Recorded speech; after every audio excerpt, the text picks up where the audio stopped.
Hello, thank you for joining me today. What I'm going to be talking about today is basically my rig and some of the equipment I bought. Some of it you may find interesting, some of it you may already have. So, anyway, I'm just going to kind of go over everything. And first of all, I'm going to talk about these heads. The top one is the Marshall DSL 100H. I think I don't know when it came out, 2012 ish.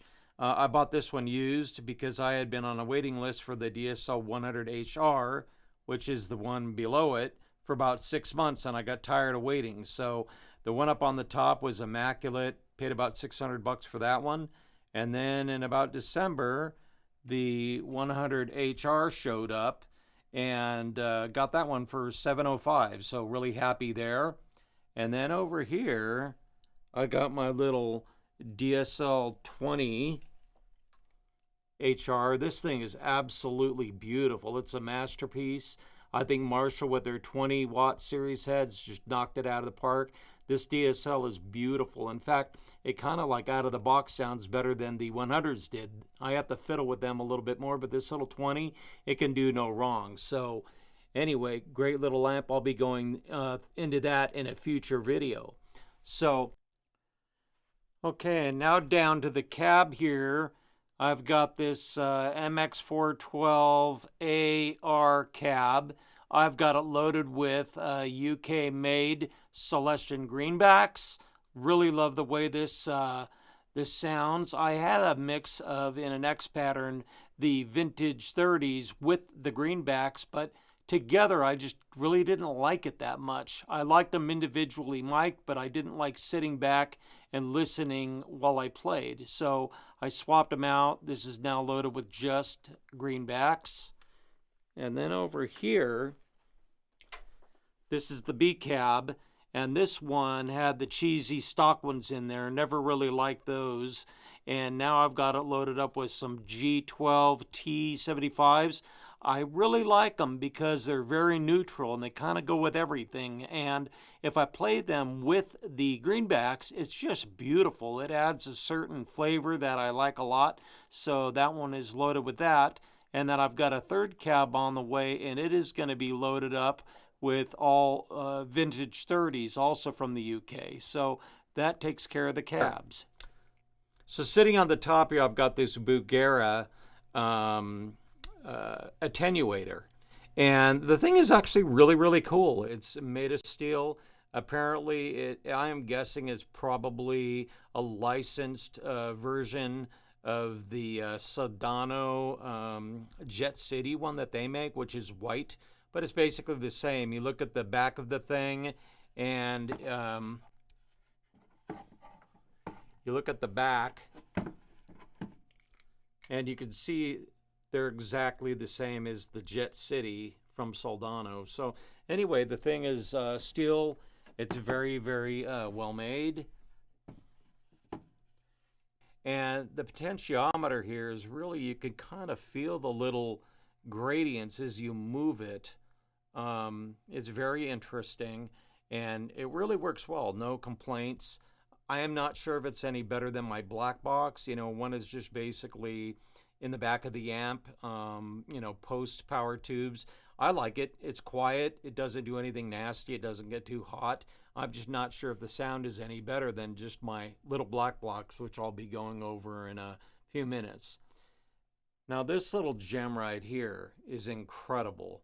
When I first discovered these things after looking at some of the other options out there, and extremely expensive options just to switch, amps and cabs, this little thing is awesome. And the company is Delisle. And if you go to DelisleGuitar.com, you can see all the different kind of electronics that he puts out. His name is Jer, nice guy.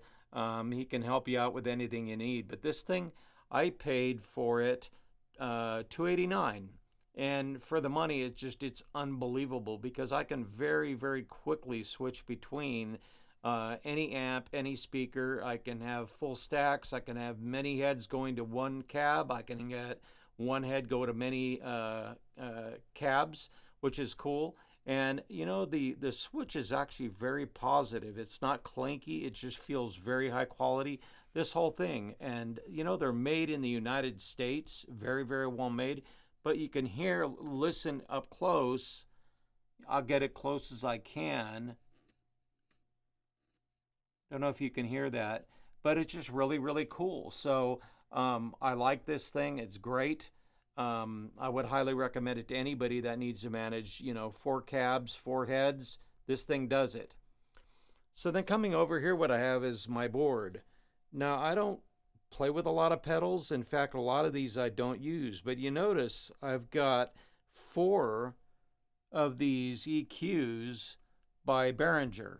Now, these things are 25 bucks. I got them on, I think I got it at Sweetwater. And you figure for 25, how can you go wrong? So these things, the reason that they are the way that they are is you've seen I've numbered them just so I can tell which is which. And each one of these is in the effects loop for each amp. It's got its own dedicated EQ. And then when I'm messing with it, I can go right to those settings if I want. So that I like a lot. It's very, very cool. You can't go wrong if you really have not tried EQs in your effects loop. You really should, because it's a pretty incredible thing. What it does for you, the sound is just massive with these things. So coming down here, this little guy, I don't remember if I got it at Zounds or if I got it at Sweetwater, but this ABY Morley switch is really cool because I just route the guitar into the rear, this far right input, and then you got 3 cabs connected. So any one of these, I can just go ahead and I can just switch on whatever one that I want. So it's got a very positive switch, and this allows me to play whatever I want. So that I really like. Now over here is sort of my Frankenstein thing that I came up with. I had seen a video by Man Bun Metalhead, and he had an electronic, apparently Slash uses something like this, I believe. But what it is, this is for cameras. And he had a motorized one with like a remote. But the cool thing is, you can imagine that even in a small studio, what is so cool about this is that I can be extremely granular in my adjustment. It's just butter smooth, these little wheels, pretty cool. And, you know, once you kind of find the sweet spot where you like it, you can go ahead and lock it down and it doesn't move. And then I can reposition it. So these are just little freestanding, kind of inexpensive, I don't know, $35, whatever I paid for these little stands. But what I did is I added this little, what is it, a half 14 pipe thread, and that attached this microphone stand to it. So it works very, very cool, saved me time. I think a 24 would be even easier to work with. They make, I think, 16, 24, maybe 36, but they go up to 48 inches. So you could actually have it set up where you're going actually in and out if you want a mic away from the cab, or just play with different adjustments in and out. Kind of like, again, Man Bun Metalhead, he both went right to the left with the speakers, but he also went in and out. So it's kind of a cool exercise, and it's an easy thing to do. And the thing about the carpet, when I'm playing with a little stand on the carpet, it just moves around too much.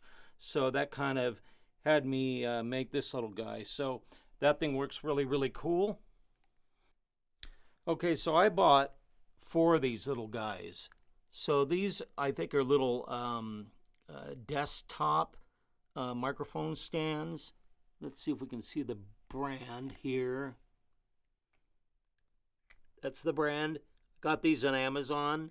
Picked up 4 of them. The base is very heavy, so they won't tip over, but they're just enough. They're perfect for, I would say, cabs. They're out of your way, and I like them. I think they're really cool. And what I did, you could see this orange cable here kind of traveling along the back here, and it connects to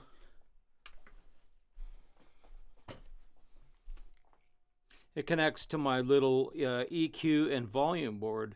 So in another video, I went over my EQs.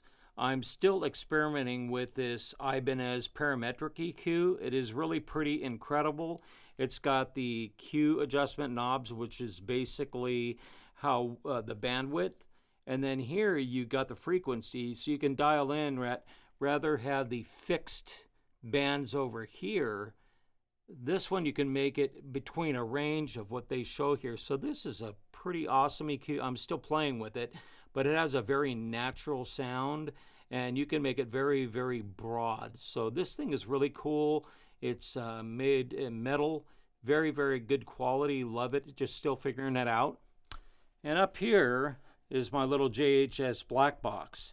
Now it essentially is a lot like the Marshall DSL 100HR. And the thing about it is it's got a really, really smooth, high quality volume pot.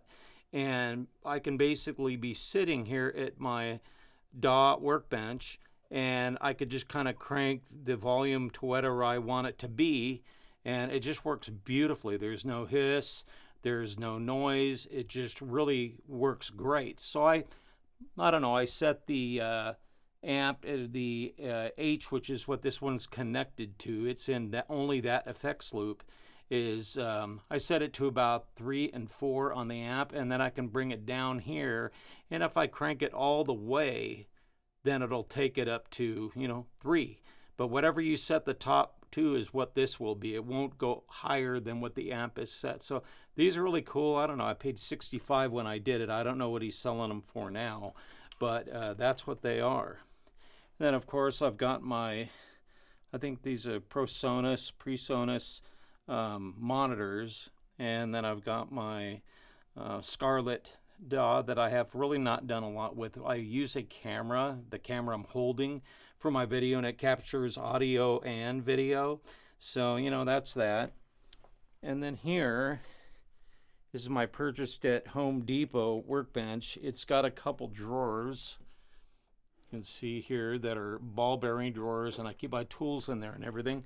But it can actually be raised and lowered, and I use it to work on my guitars, but I also use it as a bench just to work on my videos as I produce them. So that's everything that I use that I can think of. As a last thing, I put up, these are homemade, I made them. They're just like foam that you can buy at Amazon, but I ended up buying 1-inch thick foam, and I glued it to plywood. And then I glued the foam, as you see these other acoustic panels, on top of the 2-inch. And the thing is, what everybody does with these things, I'm not sure if I can get this off without dropping it.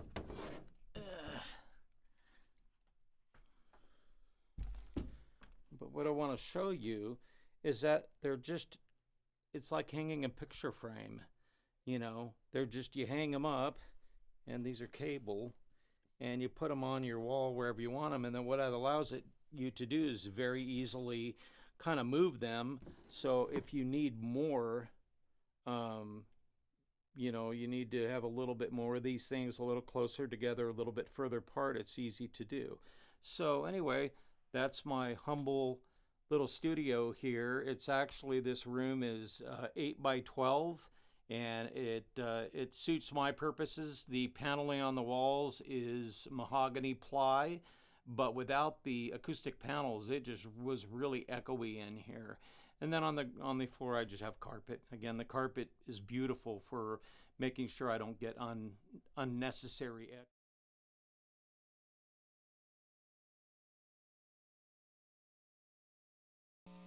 Okay, to wind this up, what I'm back to is my pedal board here, and I just want to kind of show you one at a time what these EQs do in terms of just the boost. I'm not going to make any adjustments for this video, but I am going to go ahead and just show just kind of how I have them dialed for me, and you can just kind of hear the difference that these EQs make in the effects loop and why I have separate ones. So here we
Anyway, that's it. I want to thank you for joining me today, and I hope you have a great day. And please like and subscribe on your way out if you felt what I brought you today is useful. Thank you.